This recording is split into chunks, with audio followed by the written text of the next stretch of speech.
Because this video is about evil, I'm going to share a story of what I consider to be incomprehensible, if not nearly incomprehensible, evil. Because if we're going to try to understand or comprehend something that we currently do not, well, then that should be the focus of our inquiry.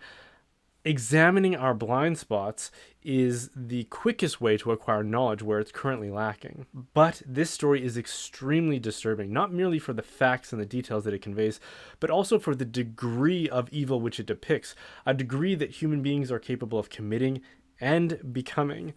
And I offer this disclaimer because I can fully appreciate why some of you will not want to hear this story in its full detail. So I'm going to put a timer somewhere, either on the bottom or on the top, to show when I'm done telling the story so that you can fast forward to that portion. But I would encourage you to listen to the rest of the video because you don't have to hear all of the gory details in order to benefit from the discussion that ensues. Okay, so we'll start the timer. I'll start off by saying that this is a true story and it's currently in the news. If you want to search more about it, you could probably just search the names that I mentioned and the city which it took place in, which is Edmonton, Alberta. It's about a young single mother of two named Melissa DesRosiers who recently got a memorial tattoo dedicated to her husband who died by suicide by a tattoo artist named David Moss. And because of that sequence of events, they developed a friendship. But Moss, by all accounts, was losing his grip on reality, something that he claimed was a spiritual awakening prompted and nurtured and encouraged, as he claims, by the devil. And on a night about a month ago, DesRosiers became concerned that he was suicidal. And so she planned to take him to the hospital, but before she could do that, she had to arrange babysitting for her two young daughters. So she picked up Moss and with her two young daughters took them home in order to put them to bed and arrange a babysitter. And while she was doing that, Moss disappeared to have a shower and a nap, as he claimed. But as she was tucking her two daughters in, he appeared in the doorway of their bedroom, holding a large pair of scissors. He then proceeded to attack DesRosiers' 7-year-old daughter Bella in her bed by slashing at her neck with the scissors. Melissa obviously tried to stop him, but he easily pushed her aside and continued with his attack, nearly decapitating the young girl. He then dragged her dying body to the front entrance of their home, where he left her there, and then proceeded to sit down on the couch, where he waited until the police arrived. And that is where they found him and arrested him. And when they interrogated him for an explanation of what happened, he calmly said it was a murder, and then informed them that he did it because he liked it.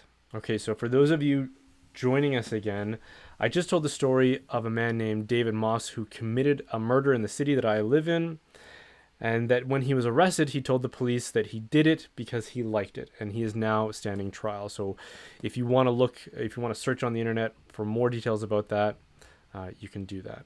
Now, this kind of evil is often leveled at Christians who believe in a God who is love as evidence that no such God could exist.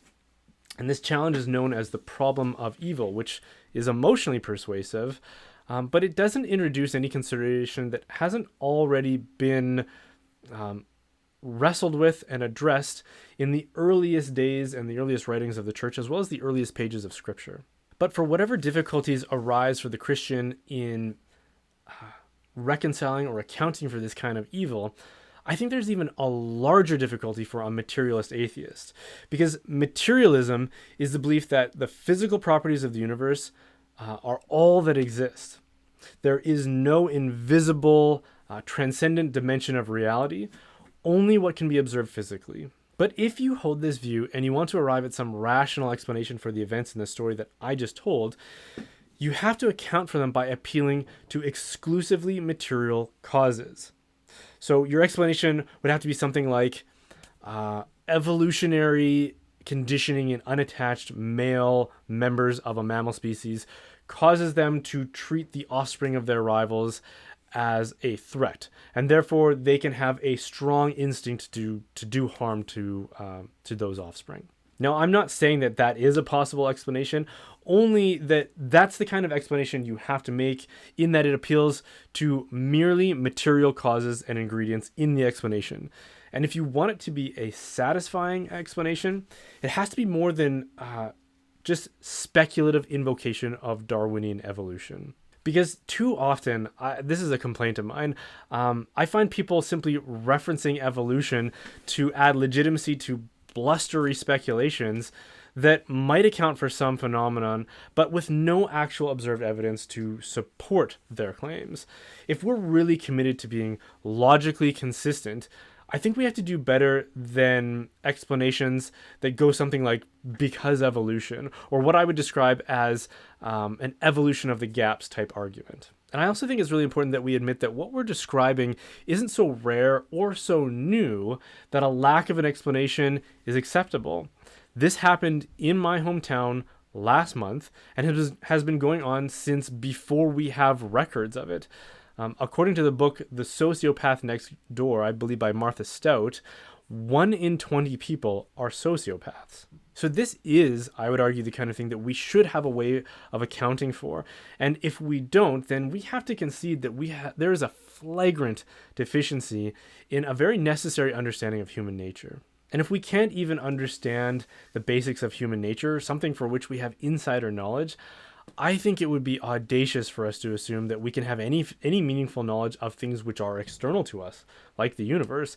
And since we do insist that we can have legitimate, meaningful knowledge of the universe and things that are external to us, let's not stop short of insisting on a coherent explanation for this kind of human behavior. So again, if you're an atheist that believes that all there is and all that happens is accounted for by physical objects participating in a seamless and determined sequence of cause and effect, then any explanation you give for the events in this story I described, they have to follow that same pattern, because that's all there is and that's all you have to work with according to your view. But as soon as you do make an explanation like that, assuming that one is available to you, notice what you've forfeited. It's something that most people would be unwilling to forfeit, by the way.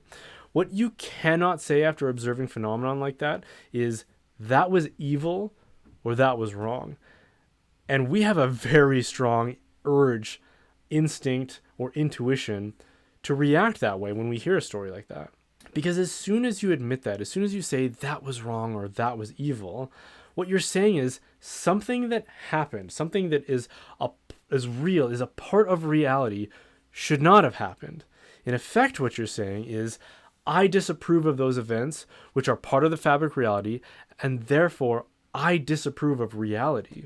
To say that is to insist that reality and the events that constitute it should have been and should be another way.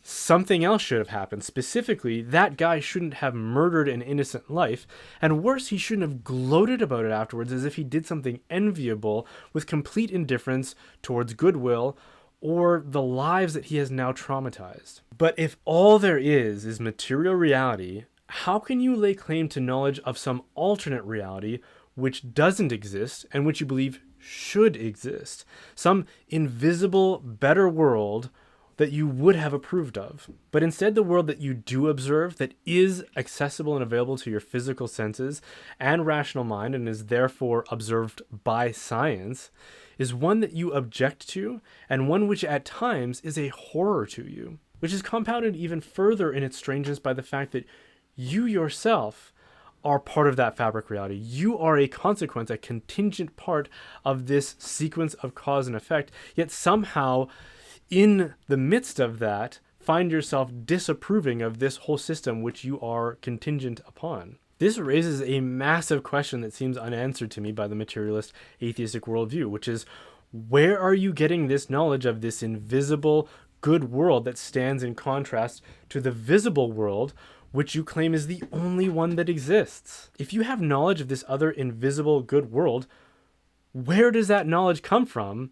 And does it correlate to something real? The metaphysician and the philosopher of the classical world, thinkers like Plato and Aristotle, which the Catholic Church embraced in her theology, they do account for this knowledge, rationally no less. They account for it by admitting that there is a dimension of reality which is invisible and which transcends the material world. And since we perceive it, something about us subsists in it, specifically the rational soul. but the materialist cannot rationally account for it. And yet at the same time, I imagine this same kind of materialist atheist would be extremely reluctant to say, in the setting of the story that I just told, to respond to it by saying, that's okay, that's just part of reality. We have no grounds to say that it shouldn't have happened. It did happen, and therefore it was necessary that it happened, because what happens is all that there is, and to say anything more about it is to act as if there is something more than what happens, or the physical world. And be honest, at least with yourself, if not with me. How many would actually be willing to say that and to mean it? If you consider yourself an atheist, would you be willing to say that? And if not, can you admit that your belief about the scope of reality is gravely insufficient and inadequate as a means of explaining the world that we experience? Hey, thanks for watching. The reason I can continue making content like this is because of the generous support of my viewers. If you are able to support the work I'm doing, there are a couple of ways you can do that: by donating through my website or by joining my online community, The Reinforcements. Both can be done by visiting brianholdsworth.ca, the .ca because that's how we internet in Canada. Members will have the opportunity to personally interact with myself and other community members, and certain levels will receive a free gift basket from Glory and Shine, who is a family-owned Catholic bath and body products company whose beard balm I'm wearing right now. Members also get free access to Christ-Centered Capital, which offers ethical investing tips that are in accord with Catholic beliefs. Even if you aren't able to support my work, consider checking both of them out at gloryandshine.com and christcenteredcapital.com. And of course, don't forget to like and subscribe. And again, thanks for watching.